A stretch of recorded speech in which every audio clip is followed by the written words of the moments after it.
slip him in there. Good dang. Man, what a monster.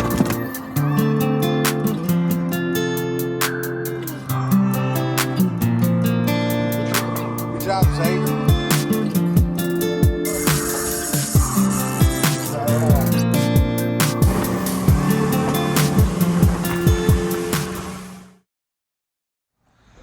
Good morning.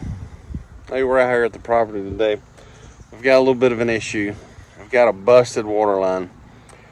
Yes, we shouldn't have to have a busted water line, but things happen during construction, and so we're going to repair it. We've got a 1-inch water line coming from the header way down there at the road. So that's where the water company or the main water supply comes in. It comes all the way up here. And I saw a 1-inch line, but the 1-inch line was damaged.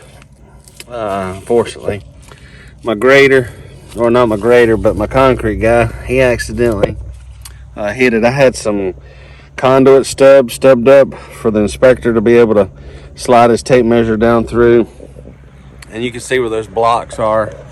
I've got it stubbed up. That way he can inspect it. And see the depth, how deep. So I have my water line buried 24 inches, and I think it just has to be below the frost line here, and I think it's either 12 or 16 inches here in Davidson County. But anyway, I'm going to show you guys how to repair this. I'm using PEX, so I've got 1-inch PEX. I went to Lowe's and got some 1-inch couplings. We're going to make a cut, and then we're going to splice in 2 couplings. So this is our water line. This is our 1-inch water line. Man, you see it's nasty from all the mud being able to get in there. So what we'll do is we'll go ahead and cut our rest of our water line out. And I'm gonna get a pretty good distance here because 1 inch is so hard to work with. So I don't want a short piece. And now you can see where he damaged that conduit when he hit it with that skid steer. It pressed that pipe and made it rupture. All right, so we got the bad spot out. Now we're gonna put some good in. Got me another stick of 1 inch right here, and I'm gonna, do a good rough estimate. So right about there is good. I'm gonna cut it a little bit long.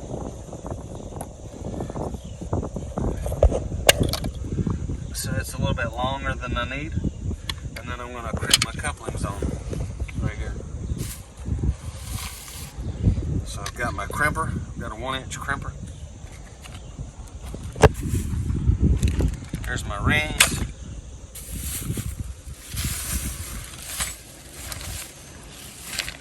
And here's my coupling.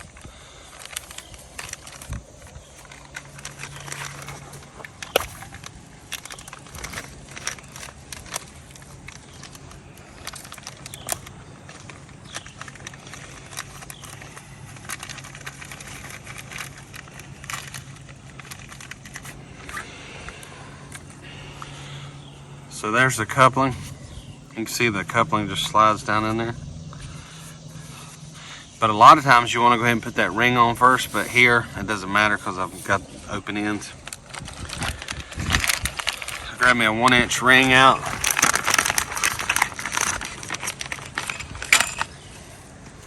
Slide it on.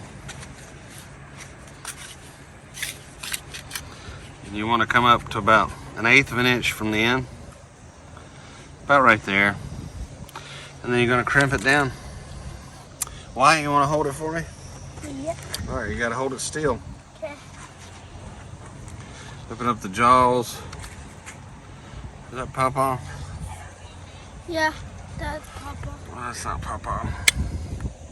It's somebody else. All right, so I've got that on. I got that crimped. So we're good to go with that piece.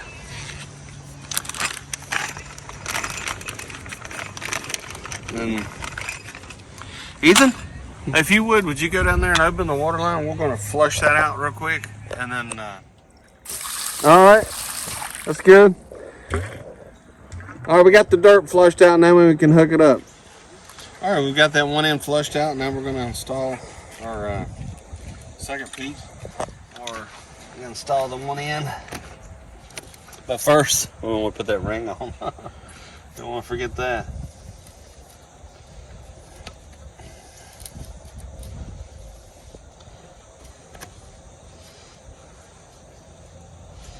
All right.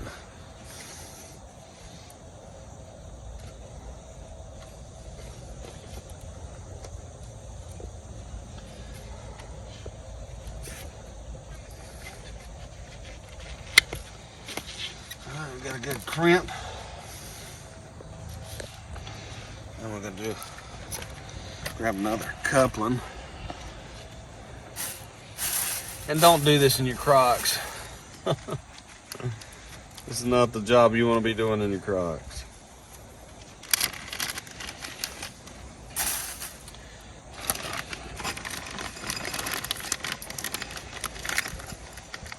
Go ahead and grab 2 rings.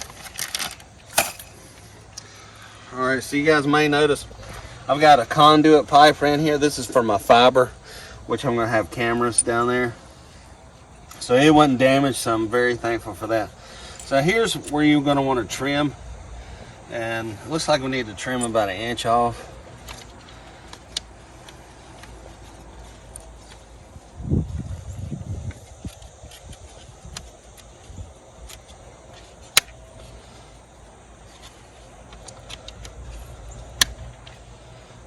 Alright, so that's pretty close.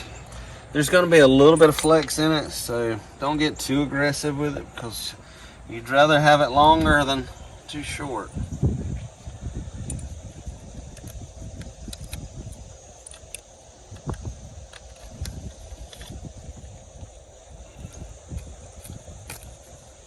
So that looks pretty good.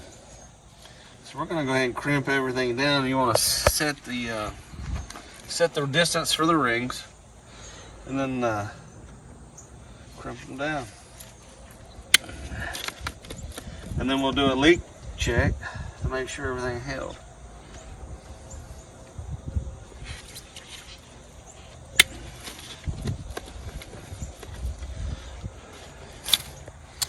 That's it. So now Ethan's gonna go back down and we're gonna do a leak check, turn the water back on, and make sure it holds.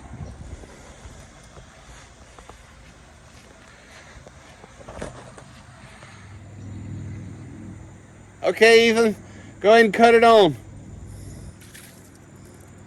All right, no leaks, no leaks. So you want to check, make sure there's nothing wet. It looks pretty good. It looks really good. All right, Ethan, leave it on just for a minute. I'm gonna give it a flush.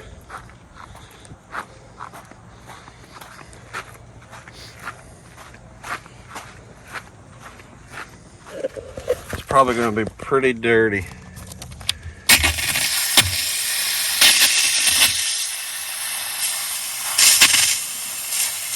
Oh yeah, see that mud? And go ahead and let it flush. It's just a little bit of water waste, but you want good clean water. You don't want all that junk going to your shower valves and throughout the house. Go ahead and clean that pipe out real good. What do you think, Wyatt? Huh?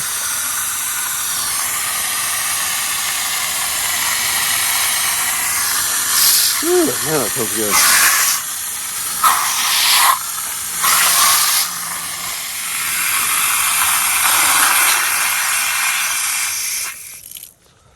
Okay, we got that fixed. Now comes the hard part, putting that dirt back on, or filling that. Whew, man, that's a whopper of a hole. Putting that dirt back in that hole. That comes the hard part. That's nice. Well, thanks to Hills Concrete, man, Chad, super guy. He came out. He dug this back up. This ground was like hard as a rock. I couldn't even touch it with a shovel. He came out and dug it up, and man, I couldn't have done it without his help. But man, thanks to Chad.